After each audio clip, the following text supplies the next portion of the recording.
प्राचीन काल में देवताओं और असुरों के बीच युद्धों का दौर चलता रहता था। कभी देवता विजयी होते, कभी असुर विजयी होते। लेकिन एक समय ऐसा आया जब असुरों का दबदबा बढ़ने लगा और आग में घी डालने जैसा स्थिति पैदा हो गई।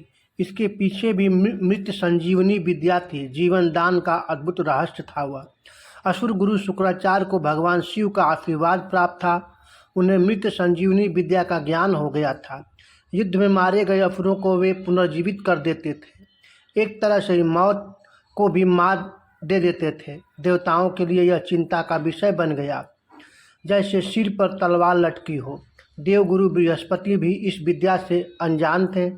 उनके पास कोई उपाय नहीं था, पर फिर भी एक चालाकी भरा विचार उनके मन में आया। उन्होंने अपने पुत्र कच्छ को शुक्राचार्य के पास शिक्षा ग्रहण करने हेतु भेजा, ताकि वह मृत संजीवनी विद्या सीख सके। बृहस्पति जी जानते थे कि यह काम आसान नहीं होगा, इसलिए उन्होंने कच्छ से कहा कि अगर वो शुक्राचार्य की सुंदर पुत्री देवयानी को अपना बना ले तो काम बन सकता है। यह एक जोखिम भरा काम था, मगर जरूरी भी था। कच्छ एक तेजस्वी युवक शुक्राचार्य के आश्रम में पहुंचा। धीरे धीरे देवयानी का मन भी कच्छ पर आ गया।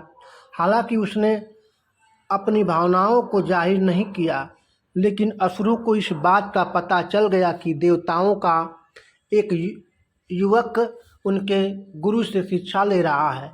उन्हें यह भी पता था कि कच्छ का मकसद मृत संजीवनी विद्या सीखना है, इसलिए उन्होंने कच्छ को खत्म करने की साजिश रची।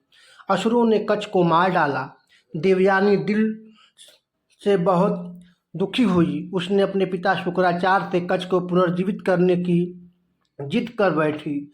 शुक्राचार्य अपनी पुत्री के प्रेम को देखकर मजबूर होकर कच्छ को जीवित कर दिया, लेकिन असुरों ने बार बार कच्छ को मारने की कोशिश की और हर बार शुक्राचार्य ने उसे जीवित किया। यह खेल कई बार चलता रहा। आखिरकार असुरों ने एक भयानक चाल चली। उन्होंने कच्छ का शरीर जलाकर उसकी राख शुक्राचार्य के पेय में मिला दी।